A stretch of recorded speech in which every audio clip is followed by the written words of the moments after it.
Hello fellow cinephiles, 90s Film Guru here, thanks for joining me today. Today I'm going to be doing something a little different. I want to do a review looking at 3 films that this particular director wrote but didn't direct. So I'm looking at the first 3 Tarantino films that he wrote but didn't direct. Before he burst on the scene with Reservoir Dogs in 1992, he had written a couple of scripts that only didn't come out as films until after he was successful or known, but these were the films that he wrote before the movie. And there's one in particular that's a bit of a different from the 2 that sort of go hand in hand, but it is still something he wrote that he only didn't direct. And even though different directors made these particular films, they definitely felt like Tarantino in many aspects. So the 3 films I'll be looking at are True Romance, Natural Born Killers, and From Dusk Till Dawn. First film, True Romance, his first real script. And this is a script he talked about being very semi-autobiographical. Involved a lot of things that were him, especially the Christian Slater character Clarence. That's very him. Worked at a comic book store, maybe he lived in Detroit for a period of time, and it just felt like there was so much that was personal. His love for Elvis and his theories on Elvis and a variety of other content in the film. I guess that was just really him, and it just sort of felt like him. Ultimately, maybe it was his idea of what if he got mixed up in a situation like Clarence did, and what would that look like? And that's the script he did write. That the Christian Slater character is pretty much him. He always injected a lot of who he was into his films, but probably not into his scripts, but probably not as much as this. And True Romance is really wonderfully directed by Tony Scott. Tony Scott really paid tribute to Tarantino and also tried to make the film as close to the sort of vision that Tarantino might have had for it, where Oliver Stone with Natural Born Killers would go off and do something different, which I'll talk about in a moment. But it's kind of interesting how he paid homage. Tarantino did talk about how Tony Scott changed it to a much linear story than what he had written in the original script. And that, to begin with, Tarantino didn't like the film, because in his original script, Clarence dies at the end. He gets shot and dies, and it's about Alabama obviously being pregnant and moving on with a life without the love of her life in Clarence. But throughout the filmmaking, Tony Scott talked about how much he really enjoyed and liked these characters and felt he couldn't kill Clarence in the end. He had to have him still being alive because he loved that character so much. And I thought that was interesting. And Tarantino wasn't a fan of this, but many years later he would accept this film and would appreciate what Tony Scott did with it. It's not his movie anymore, but it's definitely a Tony Scott film, and he did really wonderful with that movie and really crafted a really engaging and fun film that is really a classic that people talk about and go back to multiple times. And it is definitely one of the best films of the 90s. Tarantino said the ending worked for this film that Tony Scott directed, but it wouldn't have worked for the movie he had written originally. But he sort of appreciated Tony Scott, which I thought was really cool and nice. And I know Tarantino struggles with that, but ultimately he would go on to write a really great film that would propel him into stardom. A film I've really always enjoyed. Overall, this is just a well-made film that has a lot of what makes Tarantino, even if Tony Scott had changed it a bit. It's colourful and interesting characters. Alabama, played by Patricia Arquette, is fantastic. Same with Christian Slater as Clarence. And it has a slew of interesting actors in it as well, such as an early performance by Brad Pitt playing Floyd, who's a stoner on the couch. It has Michael Rappaport, a very underrated actor in my opinion, who's really great in it. You've got Christopher Walken and Dennis Hopper in this really great scene that's very improvised. An early James Gandolfini before Sopranos fame. There's just a slew of really wonderful and interesting character actors in it, such as Tom Sizemore and Chris Penn, who are just really fun. And it adds a lot of aspects to it. And it's it sort of, out of the 3 films, this one really feels most like the Tarantino that we know today. Then ultimately he would write Natural Born Killers. Now this is a film I've enjoyed a lot over the years and drew a lot from, and thought it was very creative and interesting, and I thought the performances were great, especially from Woody Harrelson and Juliette Lewis. And just like the great ensemble cast they have here, Robert Downey Jr., Tommy Lee Jones, Tom Sizemore, and a variety of others. There's just a really great cast here. But this was the biggest departure from Tarantino's script. Complete departure. To the point that Tarantino absolutely hated this film. There's sequences in it that Oliver Stone put in it, especially when we first meet Mallory, and it's like, I love Mallory. That kind of is done like a sitcom, but this is something Tarantino didn't write. He hated it so much, he asked them to take his name off the script and just leave it as story because it was his story. For an early writer who wanted to be a director, to take your name or something like that was very successful and would have done really well for him, just shows how he wanted to stick to what he wanted to stick to his morals and his choices, and he wanted to be the writer he wanted to be, and he didn't want to compromise in any aspect. And I can appreciate that. And this is definitely completely different from anything he had written that Oliver Stone just shaped into something completely different. Tarantino talked about how he hated Woody Harrelson in the lead role as Mickey. He didn't like him playing that particular role, not because Woody's bad, he felt like it wasn't the character he envisioned, and he just didn't like the way it was filmed. But one positive he did say about it is he felt Juliette Lewis was perfectly right for the role as Mallory, and I completely agree. Whenever she's not on screen, I want more of her. I think Juliette Lewis is fantastic in this. She inhabits Mallory quite well. There's a uniqueness to her performance. She feels very free and experimental in the movie, because that's kind of what the movie is. It's like a big budget art house movie in a lot of ways. She sings in it, she has some action moments and humor. The whole sequence at the start that takes place in the diner is fantastic. The end scenes are really great, where they're trying to break free and maneuvering around the prison itself. And she has this moment where she's singing to herself and then runs into the door. Like, there's some really great scenes. There's some great scenes, besides the scenes obviously with Woody Harrelson, there's great scenes with Tom Sizemore. I really love their interaction and how she really broke his nose in this particular sequence. So she was really the character that felt like Tarantino to me. And I agree with why, and I can see why he liked her.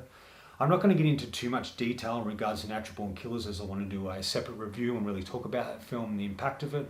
But I just want to talk about certain aspects of it. What Oliver Stone decided to do with this movie that Tarantino didn't envision originally was he wanted to talk about the media and the impact of the media in people's lives. And if you watch this movie, it's like you're watching TV in the 90s with video clips and news reports and documentaries and movies and cartoons and a variety of things happening. And it's like you're sitting there with a remote just flicking through channels. And that's what the film feels like.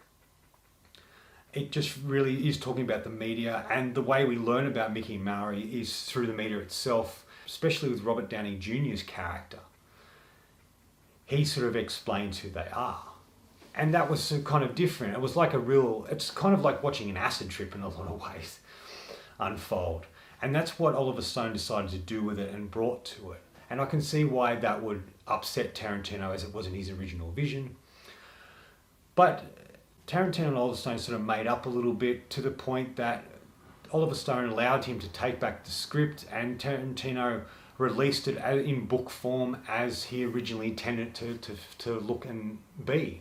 And I'm really fascinated to read it. I haven't read the original script, but I would like to see what he had originally envisioned for the movie. And I saw an interview where the reporter asked, would he remake this film? And he said he had contemplated it, but it felt that he didn't want to move backwards, he wanted to move forwards. So he never really looked at doing his own version of it.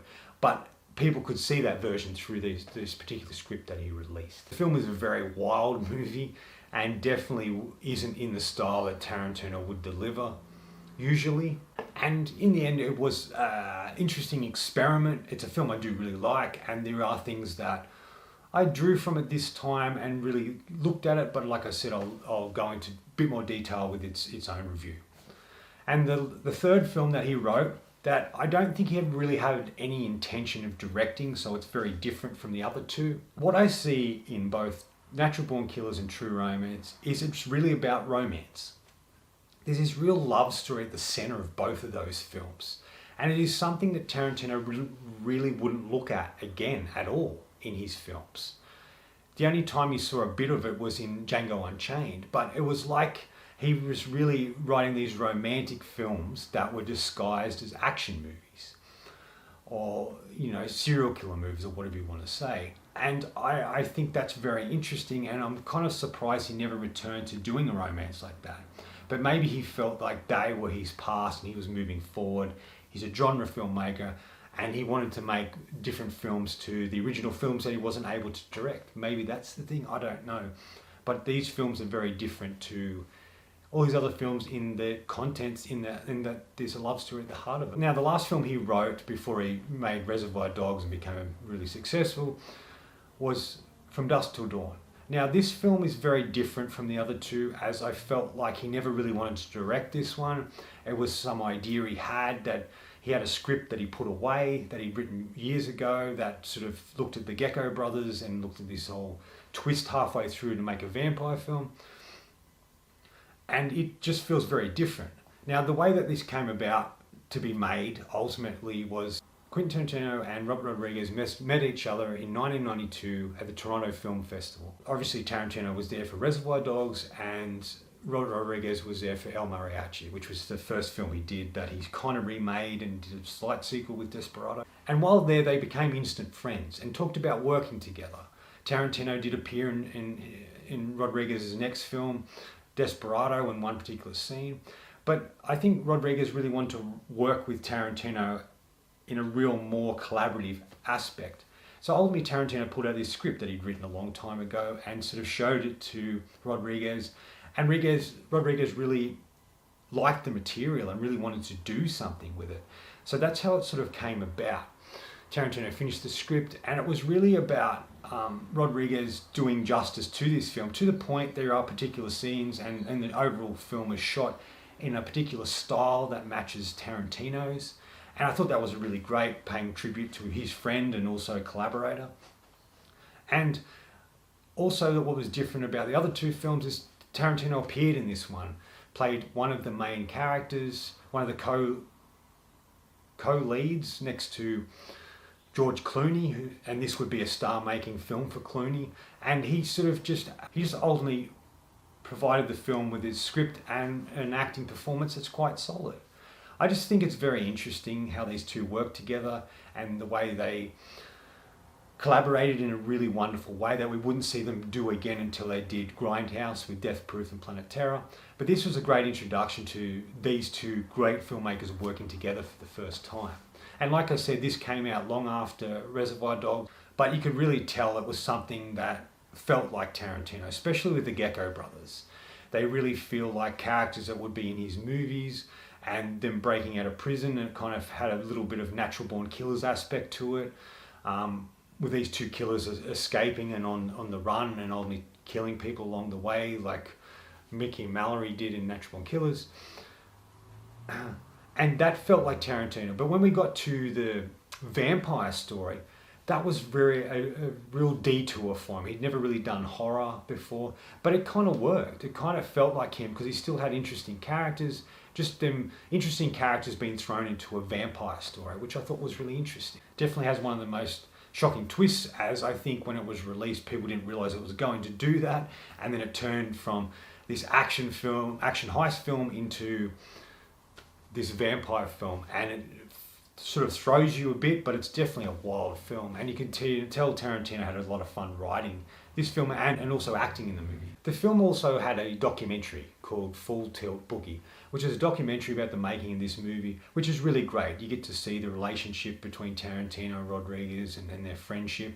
You also get to see behind the scenes of George Clooney in his sort of star-making film, and just Juliette Lewis is in it as well, and I thought that was interesting to have Juliette Lewis in another Tarantino written film. I thought it was really cool, and she's great in it. There's so many aspects to this movie I do thoroughly enjoy. One thing that Tarantino's movies do have a lot of is people who are kind of enemies having to be forced together in order to accomplish some sort of goal, and that's exactly what happens here.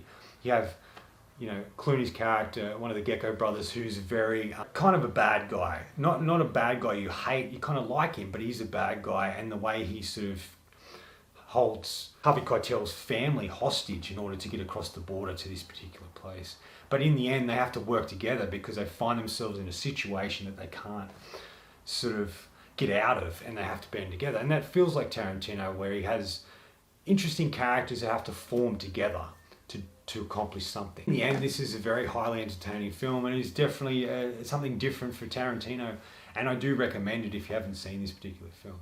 Upon revisiting these films, and I watched them and thought about them and took some wrote down some notes and some ideas I wanted to talk about, what I started to think about is, if Tarantino had directed these movies, if he had made True Romance and Natural Born Killers, would it have had the same impact on cinema that Reservoir Dogs did when it came out? And I came to the realization, I don't think so.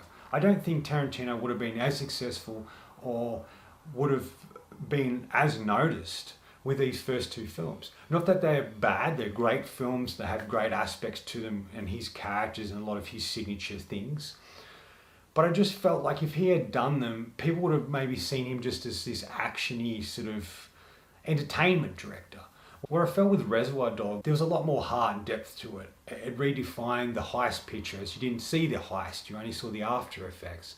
It was a great ensemble cast that was really about the acting in the film, and the fact that the film takes place in one location, but Tarantino is also able to make that very entertaining and engaging. And we have a lot of flashbacks, and it just feels like a very cool and fun film. With the other two films, if he did them, I don't know if they'd have the same impact. To me, they wouldn't. And so I kind of like the fact he didn't ultimately direct those two movies, Natural Born Killers and True Romance, and left his abilities and his skills and what he learnt in writing to develop this heist picture that was fantastic and really showed him as this sort of rock star director. While I enjoy those early written scripts, it just turned out better that he didn't direct them. Now, I do recommend checking these movies out. I wanted to go into a bit more depth about each one of them and do a separate review about looking at them, but I just wanted to do a video that was a bit different and look at, particular films that Tarantino was involved in that he didn't direct but he did write, and just the contrast between them and how they felt like him, but in the end I think it was really good that he ultimately didn't direct them. Anyway, that's all from me today. Thanks for watching. I hope you enjoyed this video, and if you did, please subscribe down the bottom, follow my letterbox on Facebook. Otherwise, until next time, enjoy the movies.